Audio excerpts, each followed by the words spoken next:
Hello and welcome back to another LeetCode JavaScript video.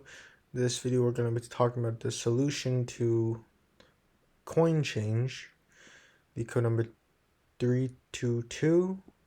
This problem, you're given an array of coins representing different denominations and a target amount representing the total amount of money. You want to return the fewest number of coins to make up that target amount. If it's not possible, we want to return -1. You may assume that you have an infinite number of each kind of coin, so any combination of denominations works. Just return the minimal amount.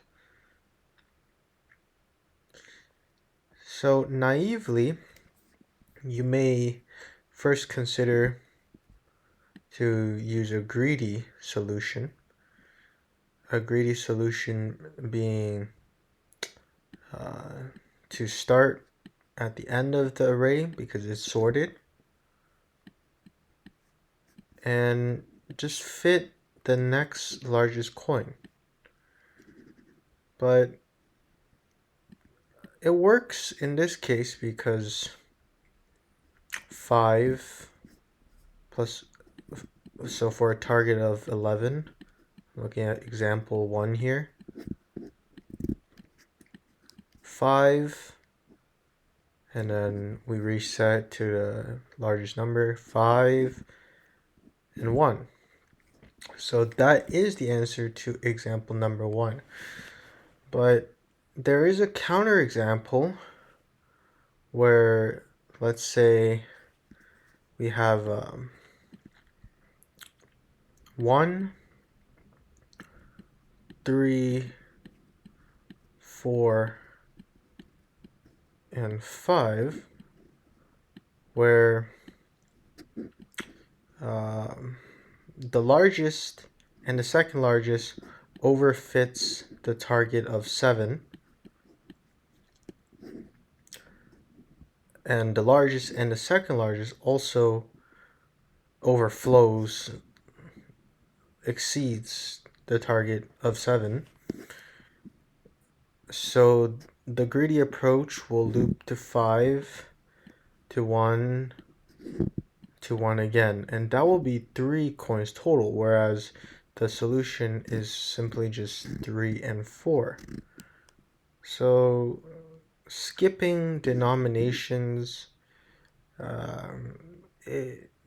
it's hard to account for that. So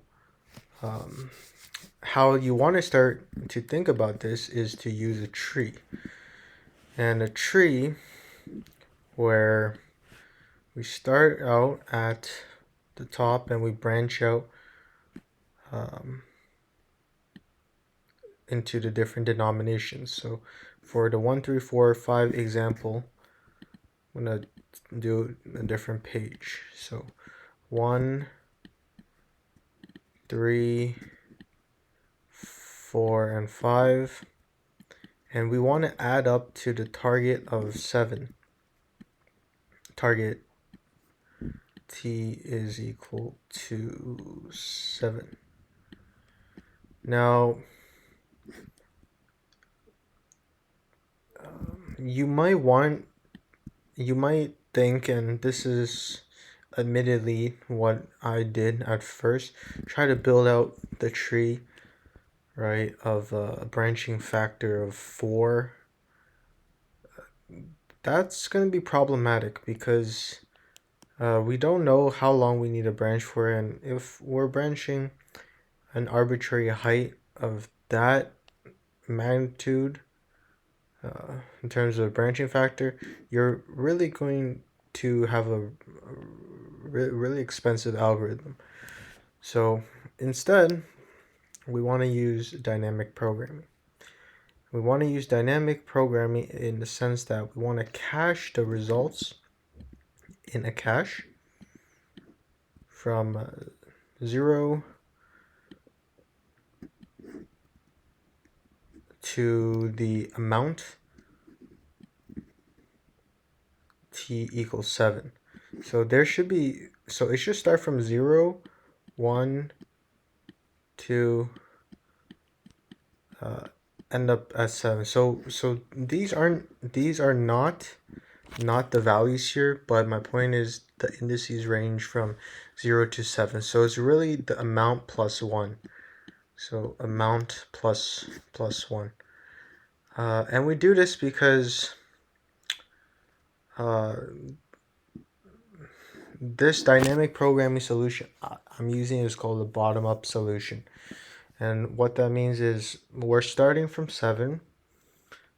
If we traverse down a height of 1 and we go to, let's say for 5, we traverse down 1 level, then when we take a denomination of 5 and add that to our little coin pile, what remains is actually a subproblem 2. Now, the subproblem 2 does not exist in the first level because we don't have a denomination of 2. But in this branch, for example, branching from 3 to so getting so we want to get a 2, and this problem repeats itself because if we do 7 minus 4, then we get 3, and we subtract 1, and we have a subproblem of 2. So actually in this branch, the subproblem 2 actually is appears at a higher height. That means whatever the solution to this is, we already know without even computing further that the solution will not be in this branch, and it can possibly be in this branch because we haven't written out all the combinations here. But the point is, we can reuse our dynamically programmed subproblems from 0 to the amount. So we're doing this by looping through the cache, first solving the subproblem 1 and then solving the subproblem 2, 3, 4, and so forth. Okay, so here 7 minus 5 is equal to 2. So the cache at 5 at cache 7 minus 2 is equal to cache of 5 is actually equal to 1 plus the cache of 2, because we traverse down 1 height and then we have our subproblem 2 here. So this is the core equation that we're going to be using to build out the cache. Hopefully that is clear enough.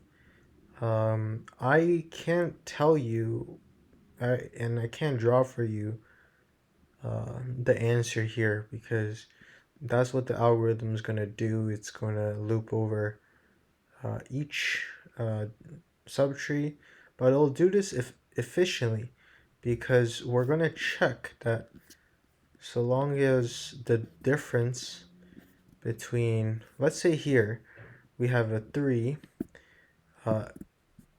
if we take a denomination of 5, then we're going to be left with a value of negative 2. That is not possible, and that means that we exceed bounds, so we won't even be traversing this tree. So it's efficient in that even for this case, going down by 3, we will never have to look at this tree or this one or this one. We'll possibly go down to 1, and if we take another 1, then we'll arrive at 0. Same thing here, we have a 2, then if we take a 1 and then another 1, we'll arrive at 0. So 0 means that, okay, this entire tree from 0 by taking another 1, 1, 1, and 4, 1, 1, 1, 4, 3 ones and 4, then we get 7. So this is why it's called the bottom-up approach. So we need to start from the 0th index in the cache, build out all the subproblems up to amount plus 1, which is the last index, 7 in this case, and then we're going to return the answer. Now I'm going to instantiate these individual arrays with a placeholder value, and this placeholder value is going to allow us to check that there is indeed a solution for coin change.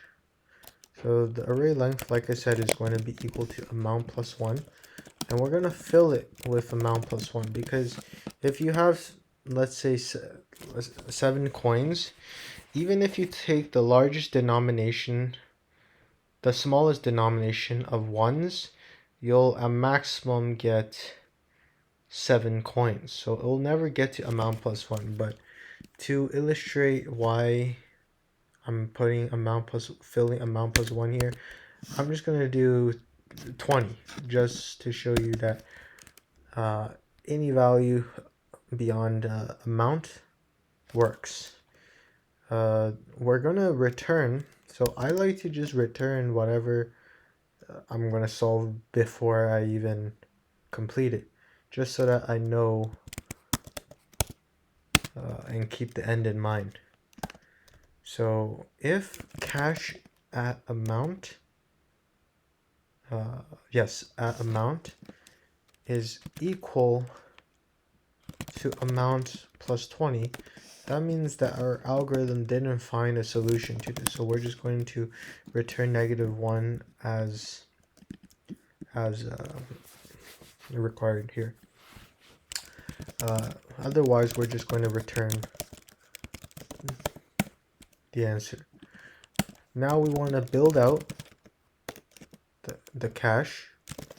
So from I to cache.length.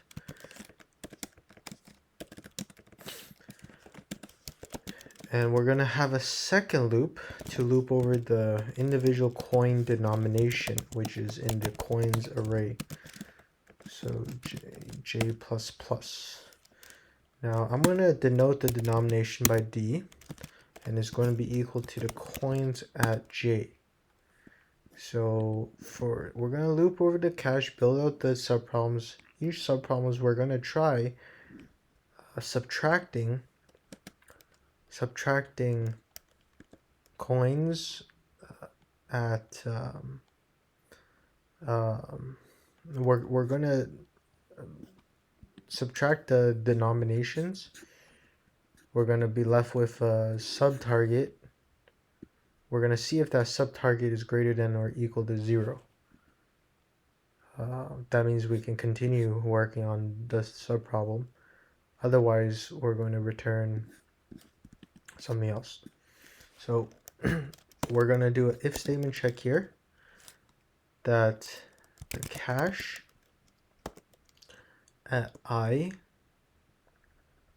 so I, let's say, was a 1, and we subtracted denomination of 1, then we should end up in the problem of cache equal to 0. And as long as, so this is greater than equal to 0, then that means that we can dynamically program in and update the value at cache of I equal to the minimum value between what was previously programmed there and 1 plus the cache at I minus d. We add this 1, like I said, because we're going down the tree, going down one height at a time, So we're incrementing by 1. And the minimum, because let's say 1 minus 1 in that case will just simply just be 0. So we don't even need to um, look at cash 0 plus 1. We will just take the minimum 0, which we will need to program in. So cash of 0, because if the amount is 0, then there's no denomination that we can choose, because all the denominations are positive numbers. So cash 0 will hard code in 0. Because we're doing that, we don't even need to look at the first subproblem. So we're going to set I is equal to 1. All right. Now, cash I minus D greater than or equal to 0. This right here should work. So I'm going to try that for these test cases. Great. And submit.